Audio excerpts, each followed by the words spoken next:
Okay, let's go.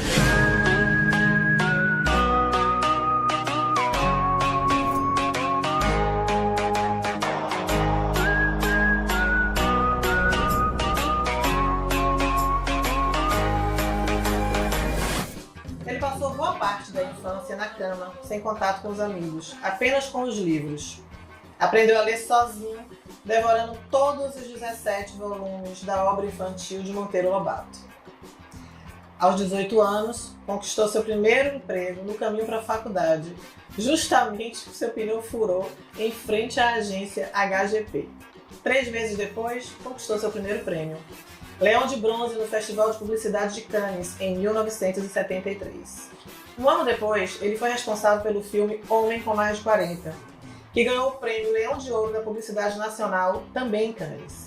Nessa época, ele trabalhava em uma das mais conhecidas agências de publicidade do país, a DPZ, onde fez dupla de sucesso como diretor de arte da agência e juntos fizeram muitos trabalhos premiados.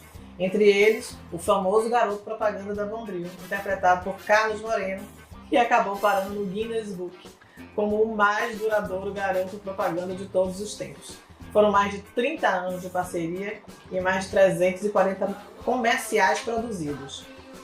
O entrevistado de estreia do Let's Go Talk foi escolhido a dedo por mim. Não só por ele ser um ícone da publicidade em todo o mundo e um dos publicitários mais premiados do nosso país, mas pela sua visão de mundo e por tudo que ele tem a agregar cada vez que abre a boca para falar. O reconhecimento público do seu trabalho fez dele inspiração de pratos famosos em restaurantes sofisticados do país e também fez dele inspiração de música na famosa voz de Jorge Benjor. Quem nunca ouviu Alô, Alô, W Brasil e Engenho de Dentro? No final de 2017, nosso convidado se mudou para Londres com a família. Mas, segundo ele, a distância geográfica não rompe os laços com o país de origem. Mesmo longe, está sempre atento ao seu Brasil. O nosso convidado de hoje é o famoso publicitário Washington Oliveto, um ídolo para mim. E eu vou começar essa entrevista perguntando: o Washington Oliveto tem ídolos? Nossa, eu tenho muitos ídolos. Sempre tive ídolos. Eu acho que você ter ídolos é fundamental na vida. E os meus ídolos, especificamente, me deram um presente muito grande que eu costumo dizer que a melhor coisa que o sucesso profissional pode te dar é a possibilidade de você ficar amigo dos teus ídolos. Verdade. Então, muitos daqueles que eram os meus ídolos e que eu não conhecia, hoje são meus queridos amigos, de todas as áreas. Não só da publicidade, ao contrário.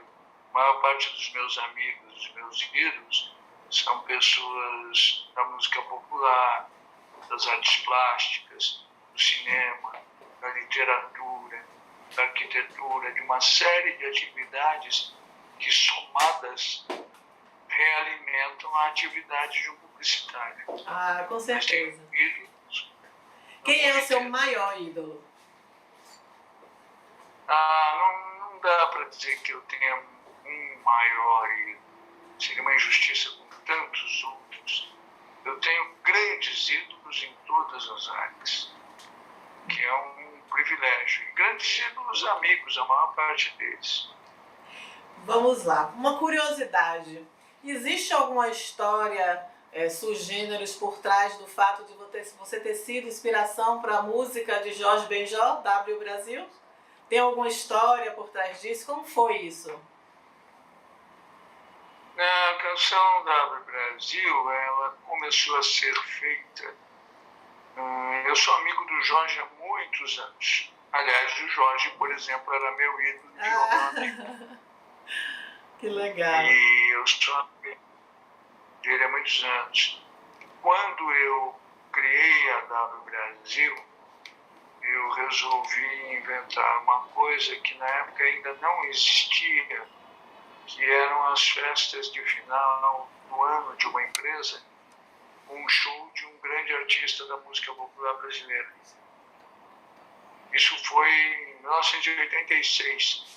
Naquela época não existia isso que depois passou a chamar show corporativo. Sim, participei de muitos pelo Unibanco. No show na na festa da W, no início dos anos 90, eu convidei meu querido amigo e ídolo, Jorge Benjor, para fazer o show. E o Jorge, empolgado com a atmosfera da festa, com a turma da agência muito alegre, muito feliz e tal, criou durante a festa um refrão entre uma canção e outra que dizia alô, alô, W Brasil. Sim, exatamente. Ele criou só o refrão. Que legal. E aí, quando acabou, foi grande, muito comprido e tal, a gente jantou juntos e era o início do governo Collor. E o governo Collor tinha um monte de problemas, coisa do dinheiro da população que a Zélia Cardoso de Mello tinha tirado, uma confusão danada. E eu brinquei com o Jorge e falei, Jorge, o Brasil é um país tão louco que se ele fosse um prédio, o síndico seria o Tim Maia. O Jorge sempre foi grande Tim Maia e falou, você não acredita, o Tim queria ser síndico do prédio que ele morava. E aí a gente ficou naquele papo, morreu por aí. Um dia eu estava voltando no Rio de Janeiro e no aeroporto Santos Dumont, voltando do Rio, eu encontrei um dos grandes produtores de música pop brasileira, meu amigo, o Pena Schmidt, que me falou ontem, o Jorge fez um show no Pipo. O Pipo era um lugar badalado no Rio de Janeiro nessa época.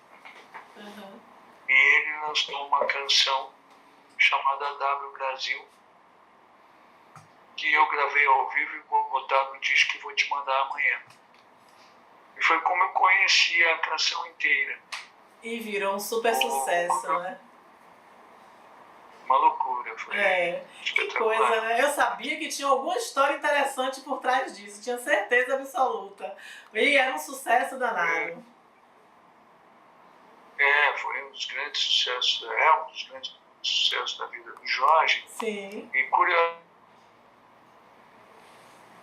curiosamente, isso é uma coisa que as pessoas não sabem, que a linha melódica de W Brasil é uma linha melódica tão rica que sobrou um pedacinho dela que o Jorge, tempos depois, fez uma outra canção que é Engenho de Dentro, onde eu também estou na que tem aquele verso, a cabeça do Oliveto é igual a uma cabeça de negro. Então eu tenho o privilégio de estar na obra do Jorge como pessoa física e jurídica. Que máximo, incrível. Me diz uma coisa, Washington, você escolheu a profissão de publicitário inspirado em alguém? Teve alguma referência? Tinha alguma história de publicidade na família? Como foi essa escolha da sua profissão? Não, minha escolha foi muito simples. Ela vem de 3 fatores. Eu, por uma circunstância de vida, eu aprendi a ler e escrever muito cedo, com 5 ou 6 anos de idade. Então é óbvio que na adolescência eu já queria fazer uma coisa que estivesse ligada ao gesto de escrever. E escrever para qualquer lugar. Queria escrever para televisão, para rádio, para jornal, para revista, para tudo. Por outro lado, meu pai é um vendedor. E eu admirava muito o trabalho do meu pai, de vendas. Naquele período, na adolescência, a geração profissional anterior à minha, ou as 2 gerações profissionais anteriores à minha na publicidade brasileira, já tinham profissionalizado a publicidade brasileira. E eu, adolescente, admirava algumas coisas que eu via na publicidade. E aí eu racionalizei aonde misturava escrever, que eu queria, com vender, que nem meu pai, ou vender com escrever. E percebi que era na criação de publicidade, então eu falei, agora eu quero ser isso. E é encantadora, né? A comunicação parece uma mágica, né? Eu acho que quando você consegue ter uma boa escuta que te ajuda a trazer uma comunicação que desperta essa atenção, a mágica está feita, né? E eu acho que o pulo do gato da publicidade é essa mágica, é você alcançar o público final em tão pouco tempo com a mensagem que você quer passar. Eu acho que é sempre um desafio muito grande, é uma profissão que é desafiadora. Não, sem dúvida nenhuma. Eu tive o privilégio de descobrir. Eu acho que todo mundo nasce para fazer alguma coisa bem feita na vida. Sim. Mas são poucos aqueles que têm o privilégio de descobrir qual é essa coisa. Eu tive o privilégio de descobrir para que eu servia na adolescência. Isso facilitou muito a minha vida. Muito cedo, né? Isso a escolha hoje em dia, né, dos jovens. Imagina, você escolher para que você quer fazer vestibular tão cedo, o que é que você vai ser o resto da sua vida, é sempre uma escolha muito difícil, né? E quando você tem a sorte de acertar nessa escolha, acho que o caminho acaba ficando ali mais fácil, mais fluido, né? Para que você alcance o sucesso. E você alcançou o sucesso muito rápido, né? Totalmente mais fácil. E eu ainda tive outros componentes que me favoreceram muito.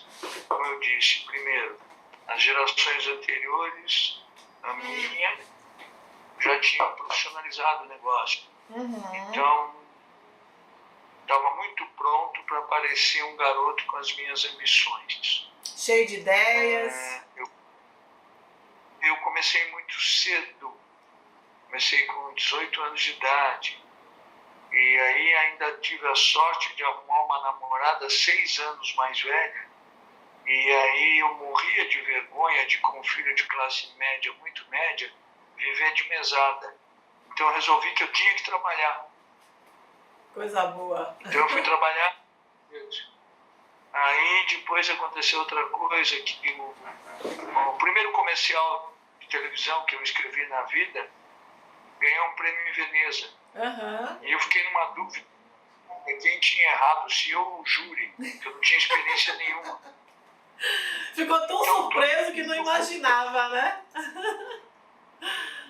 Então tudo isso foi fazendo que minha vida caminhasse muito rapidamente. Você acha que era mais fácil, Washington, se comunicar com a geração dos anos 80 do que é hoje se comunicar com essa nova geração, tão mais introspectiva, tão mais ligada ali no próprio umbigo? Porque eu acho que eu tenho 2 filhos adolescentes, um de 20 e um de 16, eu vejo uma diferença muito gritante entre o que era eu aos 18 anos e os meus amigos aos 18, do que essa turma que está aí hoje, mais egocentrada, assim. Você acha que é mais difícil hoje alcançar esse público na publicidade? Não acho não. Eu acho que existe um ponto em comum na comunicação, que é a presença da grande ideia. Quando existe grande ideia, seja qual for o público, seja qual for a faixa etária, seja o que for, eles se fascinam. Eu acho nesse momento, particularmente, é que, infelizmente, o privilégio da gente poder utilizar qualquer forma, que é maravilhoso, está prejudicando a busca da criação de grandes conteúdos. E o negócio de comunicação foi e sempre será a busca de um grande conteúdo. Sim. É claro que, olha, eu tenho um filho adulto, diretor de cinema, e tenho um casal de gêmeos de 16 anos de idade. E eu percebo que eles têm, por exemplo, uma coisa quase que obsessiva do universo digital. Eles convivem ostensivamente, seja através de um iPad ou de um iPhone ou de um computador, com um monte de gente, mas também percebo que quando eles veem algo verdadeiramente talentoso e sedutor, eles se interessam. É verdade, conecta, então, né? A nossa busca é criar coisas talentosas, sedutoras, interessantes. Uhum. Nesse momento a gente vive até uma coisa que é curiosa. Ingenuamente, muita gente acredita que pelas possibilidades da tecnologia, que são maravilhosas, a gente tem como prioridade estabelecer métricas, aferir resultados. Verdade. Só que não adianta metrificar, aferir resultados que não aconteceram. A primeira coisa, você tem que gerar os resultados. E para gerar resultados, você tem que seduzir, você tem que encantar. É verdade. Quem não encanta, não seduz, não consegue resultados. Então não adianta, não vai metrificar coisa alguma, não vai aferir coisa alguma, que não aconteceu. Por falar em grande ideia, me conta um pouquinho a inspiração do Garoto Bombril. Eu li recentemente que você tinha se inspirado em Woody Allen. Também um pouquinho. O Garoto Bombril está no Guinness Book of Records, né? Foram 35 anos no ar. Uhum. Quase 400 comerciais feitos, onde existe uma circunstância, inclusive, muito favorável, que é a primeira delas, é o talento do ator Carlinhos Moreno. Porque com o talento do Carlinhos, que tem a capacidade de ser vários sem deixar de ser ele mesmo, incrível. Eu pude criar coisas em todos os caminhos da publicidade. A gente fez humor, fez emocional, fez racional, fez afetivo, fez musical, fez de tudo. Uhum. Quando ele foi criado, personagem em 1978, tanto eu quanto o Petit, que criamos o personagem em parceria, juntos, a gente tinha consciência de que naquele momento as mulheres estavam se interessando por homens mais delicados, mais sensíveis, mais sutis, e eu brincava até. As mulheres estavam se encantando mais pela inteligência do Woody Allen do que pelos músculos do John Wayne. Tinha um pouquinho do personagem. Nessa época também, nós tínhamos no ar, naquele momento, a novela Gabriela, protagonizada pela Sônia Braga, texto esplêndido do Jorge Amado, aonde o Marco Nanini, ainda muito jovem e muito frágil, fazia um professor muito tímido, Sim. Que a mulherada adorava. Sim. Da somatória dessas coisas é que a gente começou a pensar no personagem Garoto Bombril, que a gente jamais pensou naquele momento que fosse durar tantos anos. 35 anos não é legal.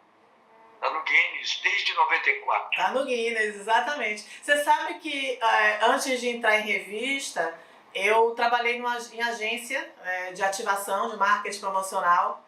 E eu não me lembro exatamente, foi 2014, eu acho, quando teve o retorno dele. Eu era o atendimento que cuidava da campanha do caminhão de prêmios da Bombril. Era o Marcos Scaldelai, que estava à frente da Bombril. Tive o prazer de conhecer o Carlos Moreno, ele esteve aqui. Eu procurei horrores essa foto no final de semana para te mostrar, não achei. Eu me mudei recentemente e tá caixas e mais caixas pela casa, não achei a foto. Mas tive o prazer de estar com ele.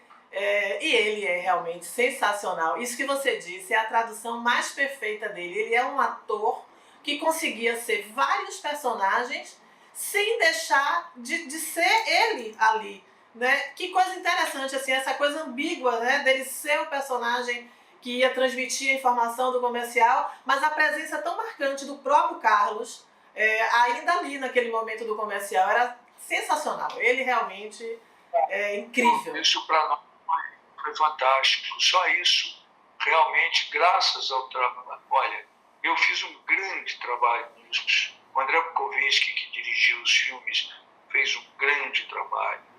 O Petit no início, que desenhou aquele cenário, que tem a bancada e tal, fez um grande, mas não há dúvida nenhuma que apesar desses grandes trabalhos, sem o espetacular trabalho do Carlinhos Moreno, isso não teria sido possível.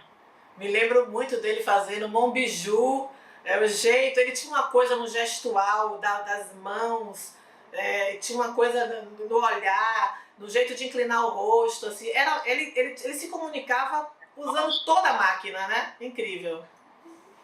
Sempre tivemos um trato e a gente é muito amigo, né? Inclusive agora eu vou lançar uma série de podcasts meus. Ai, que legal! Que vai ter não sei quando ainda, porque agora a gente está com essa loucura toda de pandemias e tal, mas quando lançar o comercial dos podcasts vai ser com o Carlinhos. Ah, que legal! Que legal! E me diz uma coisa, você acha que a mulher de hoje ainda se interessa muito por esse estereótipo do Woody Allen, ou está mais interessada no John Wayne, ou é uma coisa misturada? O que é que você acha da mulher de hoje? No que é que ela está interessada? Eu acho que a mulher de hoje, mais do que nunca, se interessa por educação e delicadeza. Sim. São dois componentes. E é claro que se isso vier acompanhado de beleza, charme, dinheiro, tudo isso, fica melhor ainda. Mas eu acho que os componentes de educação e delicadeza são os componentes que as pessoas, não são só as mulheres, que os seres humanos estão mais em busca e estão mais interessados.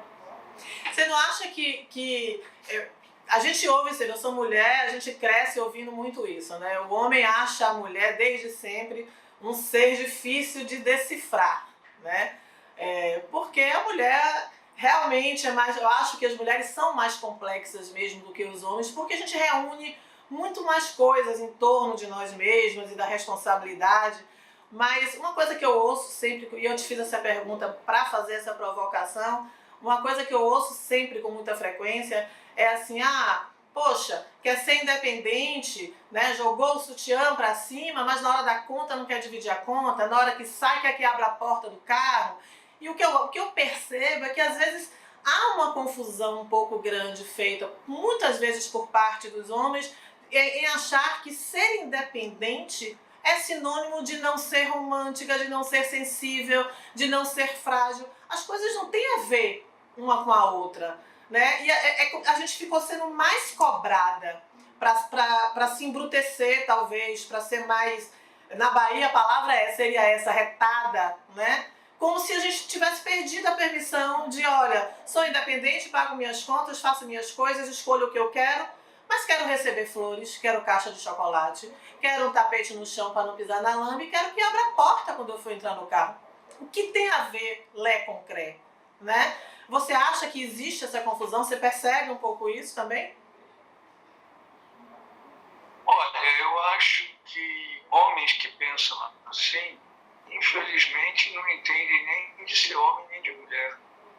Porque, nossa senhora, é óbvio que os componentes de independência não eliminam, ao contrário, só ressaltam os componentes de delicadeza. E o bonito da vida é isso. Uhum. Eu tenho um privilégio, eu fui desde menino muito influenciado por mulheres. Da minha mãe, por uma tia que não tinha filhos e era alucinada por mim. Eu tive namoradas desde garoto espetaculares. Eu casei com mulheres bacanas, com duas. Sou amigo da minha ex-mulher e adoro minha mulher, Lau. E eu acho que esses componentes são fundamentais de você perceber que uma coisa não elimina a outra. Sim. Que o melhor de tudo são mulheres cada vez mais independentes e cada vez mais em busca de afetividade e de delicadeza. Uhum, verdade. E me diz uma coisa, você é um homem de muitos prêmios, né? E de uma carreira que a gente vê reconhecido mundialmente, no país também, muito reconhecido, com todos esses prêmios.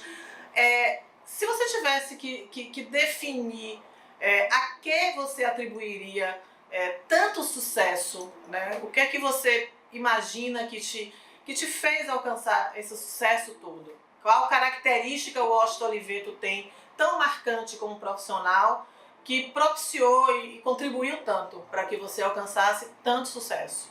E tão duradouro, né? Sem dúvida nenhuma, o fato de eu sempre ser ligado a tudo da vida, não só publicidade. Um dos grandes problemas de boa parte dos publicitários do mundo é que eles andam com publicitários, conversam com publicitários, jantam com publicitários, namoram com publicitários, casam com publicitários e eles fazem a publicidade que já foi feita. Uhum. Eu sempre me alimentei da vida para fazer publicidade.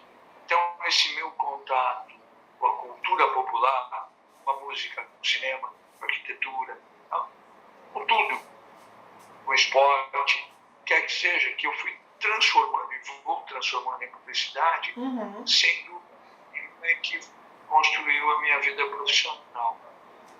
Tanto assim que se você disser para mim, olha, você gosta de ter ganho muitos prêmios? Eu dizer, gosto, claro.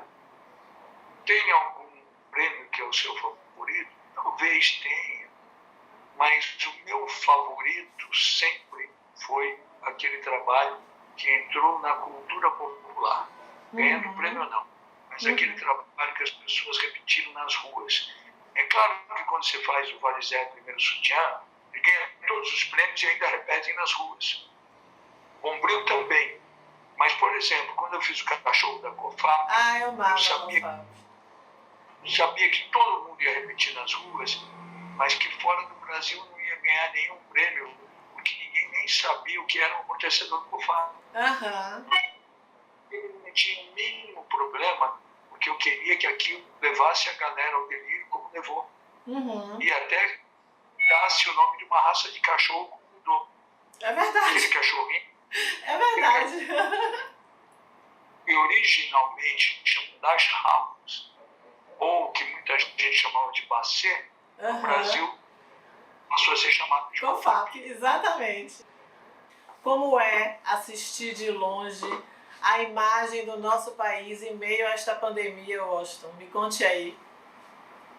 É muito ruim, olha, eu que convivo com gente de todas as nacionalidades, me perguntam muito, particularmente uma coisa, por que o Brasil, que era o país da doçura, passa a ideia do país do amargor?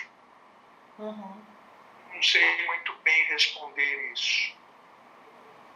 Uma coisa que eu sei responder, e que eu sempre digo, é que o Brasil tem em todas as áreas, alguns brasileiros admirados no planeta inteiro. Deixa eu te falar uma coisa. Depois de Direto de Washington, mais algum livro para sua coleção de livros?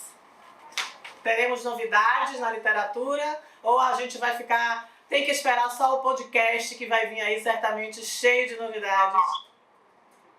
O Direto de Washington, que foi muito bem sucedido, saiu uma continuação, sabe?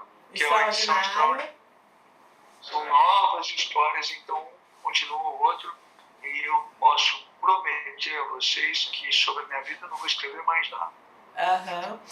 Bom, a gente O podcast eu estou um enorme prazer, que está atrelado com fazer comunicação de boa qualidade, tem música, tem entretenimento, eu acho que vai ficar bacana. É bem dinâmico. Então eu queria te perguntar, qual é o futuro da publicidade na sua visão?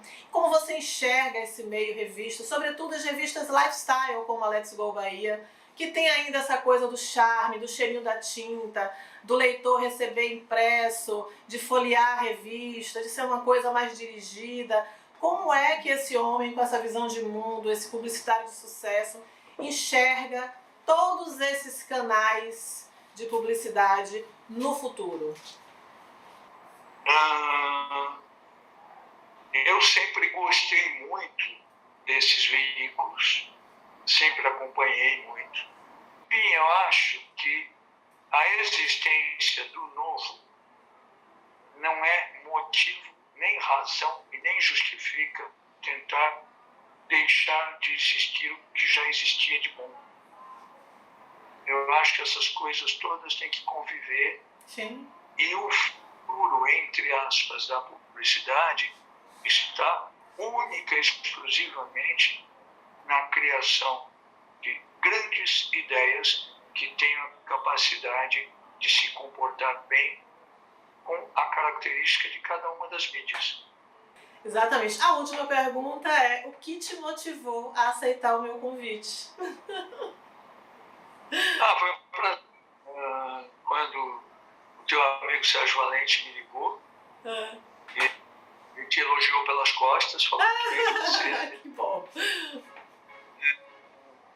Eu particularmente gosto muito da mídia com a qual você trabalha. Eu gosto de tudo. A gente teve um papo muito agradável, muito gostoso.